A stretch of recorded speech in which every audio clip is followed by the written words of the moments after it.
most expected questions for UPSC EPF4, whose exam is going to be conducted on 2nd of July. And here we are practicing 200 questions on industrial relations and labor law. This is lecture number 5. Let us begin without wasting any time. So already 100 questions are done. In previous 4 lectures, this is the fifth lecture starting from question number 101. 101. The question here says, the composition of which of the following is similar to the structure of ILO? इनमें से किसका structure ILO के similar है, which is International Labour Organization? कब बना था? 1919. ठीक है. So canteen managing committee, standing labour committee, safety committee या फिर वर्क्स कमिटी? तो ये थोड़ा फैक्चुअल क्वेश्चन है. इसका आंसर है standing labour committee. Standing labour committee के बारे में थोड़ी सी जानकारी दे देते हैं आपको, ताकि आपको याद रहे कि ILO की तरह कंपोजिशन आपका स्टैंडिंग लेबर कमेटी का है. ये एक स्टैट्यूटरी एग्जीक्यूटिव ऑर्गन है. ठीक है. इसमें 2 तरीके के मेंबर्स होते हैं. एक होते हैं नॉमिनेटेड, एक होते हैं इलेक्टेड. Nominated and elected. ठीक है. इलेक्टेड मेंबर्स टोटल 10 होते हैं. नॉमिनेटेड मेंबर्स स्टेट और सेंट्रल दोनों की तरफ से होते हैं. स्टेट की तरफ से 3 और सेंटर की तरफ से भी 3 नॉमिनेटेड मेंबर्स होते हैं. ठीक है. टोटल कितने मेंबर्स हो गए यहाँ पे? 10 + 3 13 + 3 16. टोटल मेंबर्स हो गए 60. इन टोटल मेंबर्स में से हर साल half of the members retire हो जाते हैं. कितने मेंबर्स रिटायर हो जाते हैं? Half of the members retire हो जाते हैं. ठीक है. सो ILO की तरह कंपोजिशन किसका है? स्टैंडिंग लेबर कमिटी का. Next, which of the following provides for recognition of trade unions at central level? Central level पे किसी भी ट्रेड यूनियन को रिकॉग्नाइज करने के लिए कौन सा एक्ट है? Industrial dispute act, trade union act, code of discipline in industry, inter union code of conduct. 4 options आपके सामने है यहाँ पे.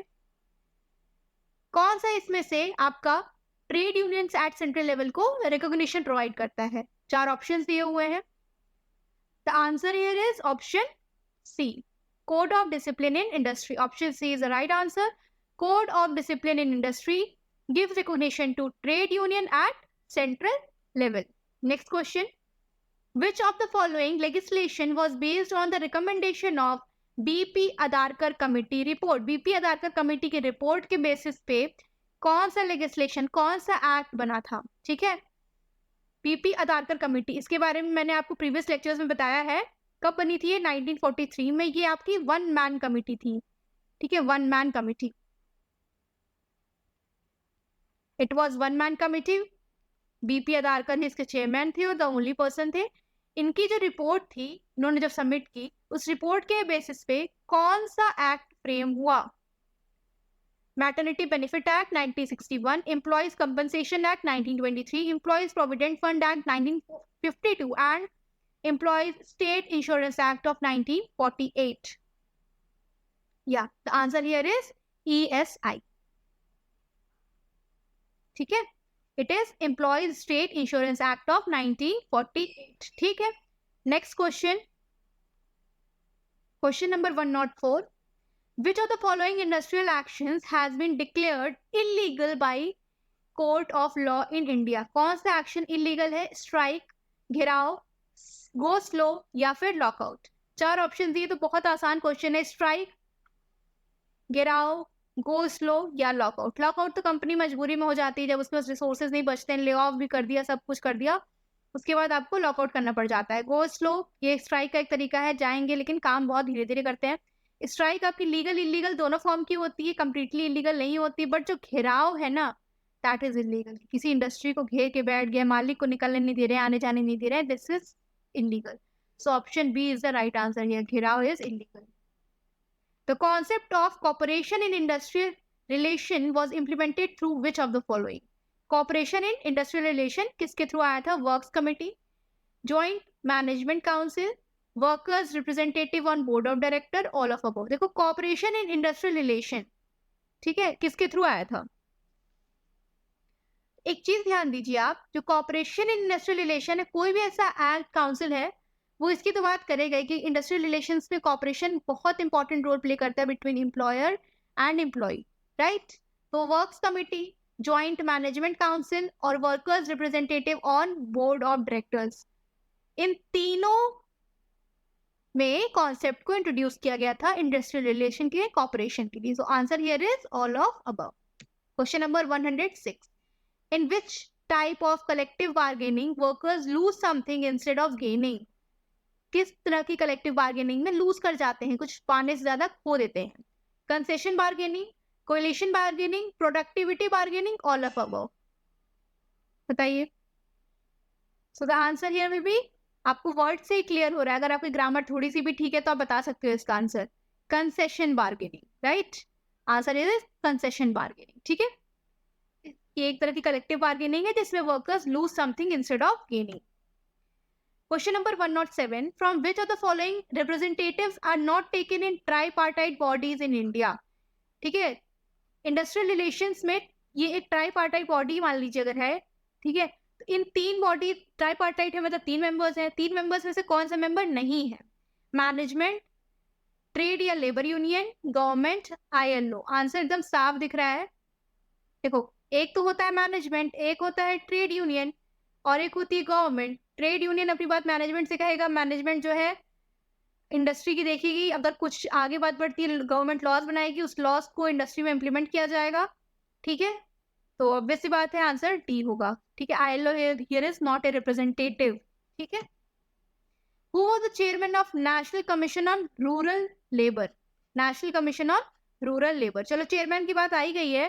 First NCL national Commission on labour जो कि 1966 में फॉर्म हुआ था, और second NCL national Commission on labour जो कि 1999 में फॉर्म हुआ था। इन दोनों के चेयरमैन को आप कमेंट सेक्शन में कमेंट आउट करिए। ठीक है, इसमें से एक का दिया हुआ है, फर्स्ट और सेकंड में से एक का चारों में से दिया हुआ है ऑप्शन। चलो इतना हिंट दे दिया मैंने। Who was the chairman of National Commission on Rural Labor? It was Hanumantha Rao. Dr. C.H. Hanumantha Rao. Question number 108. कब बनी थी ये national Commission on rural labours? ये अभी जानना चाहिए आपको, 1987। It was formed on 1987। इसने रिपोर्ट कब सबमिट की थी? देखो, इसने रिपोर्ट 3 साल बाद सबमिट की, इसने भी रिपोर्ट 3 साल बाद सबमिट की, इसने रिपोर्ट अपनी सबमिट की थी 4 साल बाद में, जो 1991। ठीक है, चलो ये बनी क्यों थी? साफ दिख रहा है, rural labour, to study the problem of rural labours. ठीक है, doctor C.H. Hanumantha Rao was the chairman of National Commission on Rural Labour. Question number 109, which of the following combination is taken as bipartitism in industrial relation? कौन सा combination है बताओ? Government and labour, government and employer, labour and management, employers and consumer.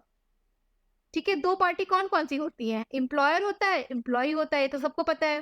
तो government and labour, बताओ भाई, ये तो clearly government and labour नहीं है। गवर्नमेंट एंड एम्प्लॉयर, लेबर कहाँ चले गए? एम्प्लॉयर्स एंड कंज्यूमर्स, कंज्यूमर्स का क्या रोल है यहाँ पे? Labour and management. Option C is the right answer. Management आपका एम्प्लॉय का रिप्रेजेंटेशन करेंगे और लेबर आपका एम्प्लॉय हो जाएगा, मैनेजमेंट आपका एम्प्लॉयर का रिप्रेजेंटेशन करेंगे। ठीक है, next, union shop, closed shop, preferential shop are also known as union security measures, industrial actions, organisational security measures, या ऑल ऑफ अबव? तो union shop, close shop and preferential shop, ये सब आपका union security measures के अंदर आता है। Union security measures, ये सेंट्रल वाला यूनियन नहीं है, ये ट्रेड यूनियन वाला यूनियन की बात हो रही है यहाँ पे। ठीक है, union security measures. Union shop क्या होता है? ये होता है कि एम्प्लॉय जो है, he should be the part of union, employ should be the part of union. Close shop में क्या होता है? एम्प्लॉय ऐसे एम्प्लॉय को हायर करेगा जो यूनियन का ही मेंबर हो। ठीक है, एक होता है आपका ओपन शॉप, एक क्या होता है? Open shop. ओपन शॉप क्या होता है? इसमें एम्प्लॉयर आपका नॉन यूनियन मेंबर्स और यूनियन मेंबर्स दोनों को हायर कर सकता है, कोई दिक्कत की बात नहीं है। और एक होता है आपका एजेंसी शॉप। एजेंसी, ये सब मैंने आपको प्रीवियस लेक्चर्स में बताया है। एजेंसी शॉप, एजेंसी शॉप में क्या होता है? इसमें भी एम्प्लॉयर आपका यूनियन नॉन यूनियन दोनों वर्कर्स को हायर कर सकता है, यूनियन और नॉन यूनियन। लेकिन जो यूनियन वर्कर्स होते हैं उनके लिए कोई दिक्कत नहीं, नॉन यूनियन वर्कर्स को एक थोड़ा सा पेमेंट देनी पड़ती है, बार्गेनिंग कॉस्ट उसको बोलते हैं। ठीक है, बार्गेनिंग कॉस्ट देना पड़ता है। Next, what is wild cat strike? Wild cat strike, इसको भी मैंने कराया है जब मैं 7 टाइप्स ऑफ स्ट्राइक बता रही थी, तो उसमें वाइल्ड कैट स्ट्राइक जो है कवर हुआ है। चार ऑप्शंस आपके सामने हैं यहाँ पे। पहला है strike called by workers with support of union with notice to the employer. अगला है strike called by a group of workers on spur of moment without any formal notice to the employer and consent from union. अगला है strike called by union without regarding to strike ballot. Strike called by non unionised workers even if notice is given to the employer. चार options दिए हुए हैं। Strike ballot क्या होता है, आप आंसर करिए तब तक। स्ट्राइक बैलेट देखो, अगर किसी वर्कर को, ठीक है, वर्कर्स को, एम्प्लॉइज को स्ट्राइक पे जाना है, ठीक है, और कुछ एम्प्लॉइज कह रहे हैं कि स्ट्राइक पे नहीं जाना है, कुछ कह रहे हैं जाना है, कुछ कह रहे हैं नहीं जाना, तो एक वोटिंग कराई जाएगी, इसको बोलेंगे स्ट्राइक बैलेट के थ्रू। स्ट्राइक बैलेट के थ्रू वोटिंग होगी, इससे सब लोग अपना अपना वोट डालेंगे, उसके बाद इसकी काउंटिंग होगी, जो जीतेगा कि स्ट्राइक पे जाना है यस या नो। अगर इसके नंबर ज्यादा है तो स्ट्राइक हो जाएगी, इसके नंबर ज्यादा है तो स्ट्राइक नहीं होगी। ये होता है आपका स्ट्राइक बैलेट। अब इसका बताइए आंसर 111 का। वाइल्ड कैट स्ट्राइक ऐसी स्ट्राइक होती है जिसमें जो एम्प्लॉइज होते हैं वो चुपचाप स्ट्राइक पे चले जाते हैं बिना अपने यूनियन की परमिशन लिए, ठीक है। तो ये किस ऑप्शन में दिया है आपका, option B. Strike called by group of workers on spur of movement without any formal notice. तो एम्प्लॉयर को भी कोई नोटिस नहीं है, यूनियन की भी कंसेंट नहीं है, और वो स्ट्राइक पे चले गए हैं, ठीक है। It is a wild cat strike. Next, which one of the following is a jurisdictional strike? Jurisdictional strike. Two unions claiming the office space conduct strike.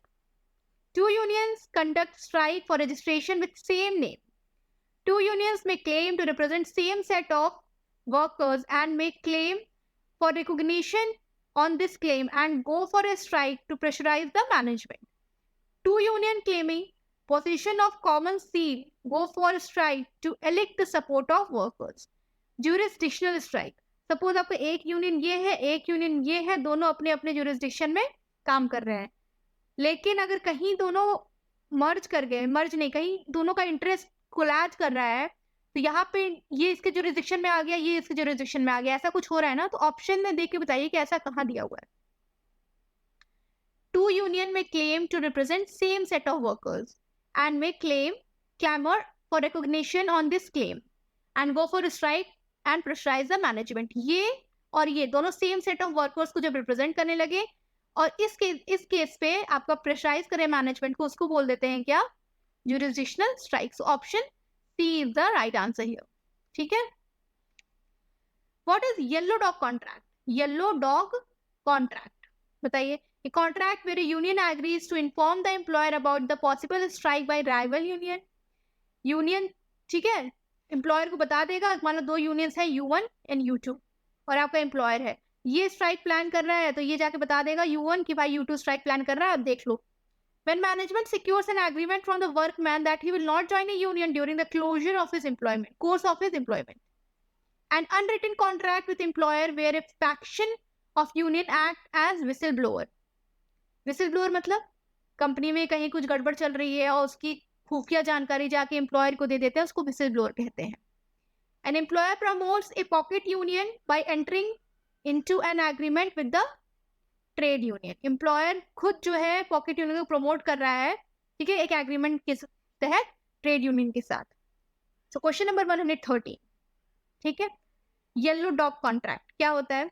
It is when management secures an agreement from workman, कि वो जो है अपने employment के course के दौरान किसी भी यूनियन को ज्वाइन नहीं करेगा, उसको बोलते हैं येलो डॉग कॉन्ट्रैक्ट, ठीक है। येलो डॉग कॉन्ट्रैक्ट की एम्प्लॉय जो है जब तक वो जॉब कर रहा है तब तक वो किसी भी यूनियन का पार्ट नहीं होगा, यूनियन अलग है, ये एम्प्लॉय अलग रहेगा, it is yellow dog contract. Question number 114, the institution of voluntary arbitration as method of settling industrial dispute was strongly favoured bye.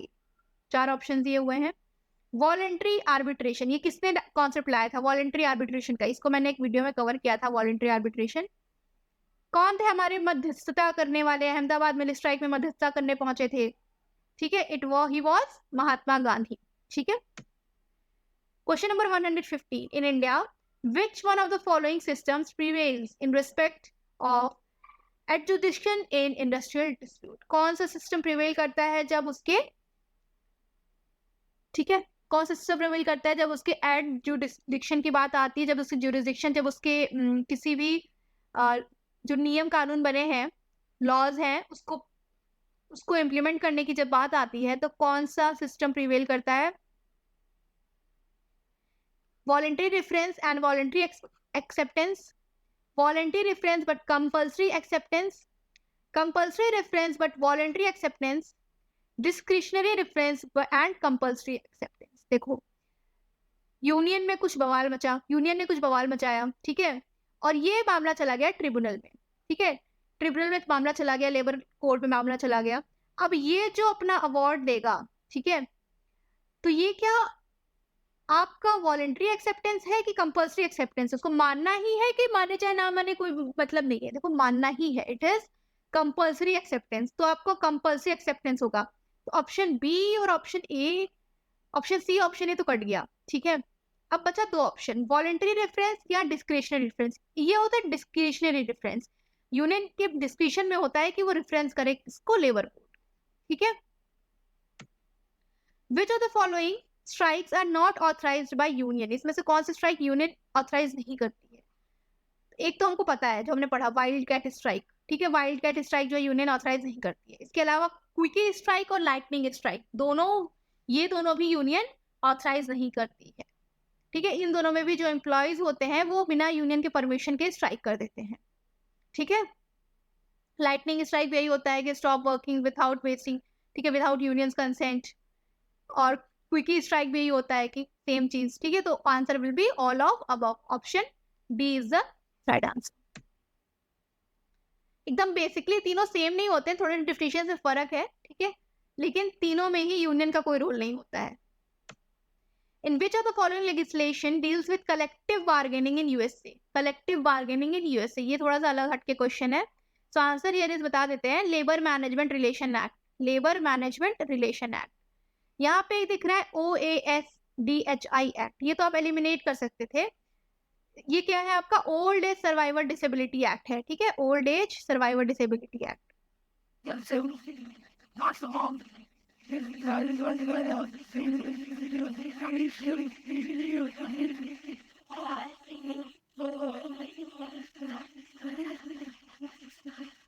Old age survival disability act. Social justice is guiding principle of which of the following labor legislation? Labour की कौन से labour legislation का social justice जो है वो guiding principal है? Social justice. Factories act, mines act, plantation labour act या equal remuneration act, ठीक है, इक्वल रिम्यूनरेशन, इक्वल वेज मिले, इक्वल ट्रीटमेंट हो, तो ऑब्वियस बात है यही होगा. सोशल जस्टिस आपको इसी में दिख रही है, equal remuneration act. Option D is the right answer. देखो क्वेश्चन बहुत इजी है, जो फैक्चुअल उसकी बात नहीं कर रहे हैं, बट जो स्टेटमेंट बेस्ड है या फिर जो थोड़ा सोच के दिमाग लगा करना है, तो वो ज्यादा टफ क्वेश्चंस नहीं है इसमें. The Factories Act 1934 was enacted to implement the recommendation of which of the following? 1934 का जो फैक्ट्री एक्ट था वो किसकी रिकमेंडेशन को एनेक्ट करने के लिए बना था, ठीक है? Labour investigation committee, ILO, first national Commission on labour, ये कब हुआ था? और royal commission on labour.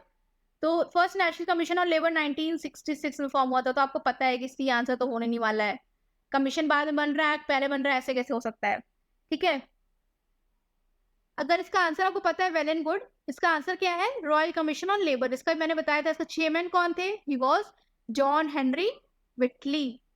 John Henry विटली. ये कौन थे? आपके चेयरमैन थे, चीफ मिनिस्टर ने चेयरमैन थे, जॉन हेनरी विटली. इन्होंने रिपोर्ट कब सबमिट की थी? 1931 में, जिसके बाद आपका बन गया था क्या? फैक्ट्रीज एक्ट ऑफ 1934, ठीक है. Next question, question number 120. No contribution is required for getting benefit under which of the following? Contribution नहीं करना पड़ता. Maternity benefit, employees compensation act, both A and B, none of above. Question number 120. It is maternity benefit में भी कोई contribution नहीं करना है, employees compensation act में भी कोई कॉन्ट्रीब्यूशन नहीं करना है. So answer here is C, both A भी है और बी भी है, कोई कॉन्ट्रीब्यूशन नहीं करना है, ठीक है. Next, expansion of public sector receive top priority under which of the following industrial policy resolution? किस इंडस्ट्रियल पॉलिसी रेजोल्यूशन में पब्लिक सेक्टर एक्सपेंशन को टॉप प्रायोरिटी दी गई? 1948, 77, 56 या फिर 1980? It was 1956. 1956 के इंडस्ट्रियल पॉलिसी रिजोल्यूशन के अंडर पब्लिक सेक्टर के expansion को टॉप प्रायोरिटी दी गई थी। मैं क्वेश्चन 2-3 बार बोलती हूँ ना कि अगर आप ना भी पढ़े हो तो वो दिमाग में आपके बैठ जाए पहली रीडिंग में ही। If an aggrieved employee is not satisfied with proceedings of inquiry he may ask for, अगर कोई एम्प्लॉय है उसने जो है कोई केस करा है और जो रिजल्ट आया है ट्रिब्यूनल का उससे वो खुश नहीं है, तो फिर वो क्या कर सकता है? जैसे हमने पढ़ा था ना कि कंपल्सरी एक्सेप्टेंस है जो भी आपका अवार्ड रहेगा उसका, अगर वो ना एक्सेप्ट करे तो ex parte inquiry, de novo inquiry, legal inquiry, domestic inquiry, तो वो कर सकता है de novo inquiry. Option B is right answer. अब डी नोवो इंक्वायरी क्या भला है? ये है डी नोवो का मतलब होता है ए न्यू, या फिर बोल सकते हैं फ्रॉम बिगनिंग, फिर से शुरू करो, शुरू से पहले पन्ने से शुरू कर दो इंक्वायरी, ठीक है, फ्रॉम बिगनिंग, ठीक है। Next, in the case of disciplinary action, the principles of natural justice have given rise to which of the following procedural safeguards? Natural justice के principle के अंदर कौन सा safeguard आया था? Chargesheet, punishment without inquiry, disproportionate punishment या FIR। तो punishment without inquiry कैसे possible है और disproportionate punishment ये भी possible नहीं है। FIR हमें पता है कब आया था, पहला FIR हमने बताया था आपको 1861 में हुआ था अंडर दिल्ली पुलिस के अंदर, ठीक है। अब पहला FIR उर्दू में लिखा गया था, ये भी इंपॉर्टेंट है, लैंग्वेज क्या थी? उर्दू थी, ठीक है। तो इट वाज चार्जशीट, ठीक है, chargesheet is the right answer. Next, who controls the foreign trade in India? Controller of foreign trade, RBI, chief controller of exports and imports या नन ऑफ अबव। 4 ऑप्शन दिए हुए हैं, कौन सा होने वाला है सही आंसर इसमें? So none of above is the right answer. क्यों भाई नन ऑफ अबव क्यों? तब कौन कंट्रोल करता है ट्रेड, हमारे फॉरेन ट्रेड इंडिया में? It is covered by ministry of trade and commerce, ठीक है। उसके अंदर आता है आपका directorate general of foreign trade under ministry of trade and commerce, ठीक है। Next question, which of the following is a correct sequence in establishment of trade union federation in India starting with earliest? सबसे पहले कौन बना और सबसे last में कौन बना?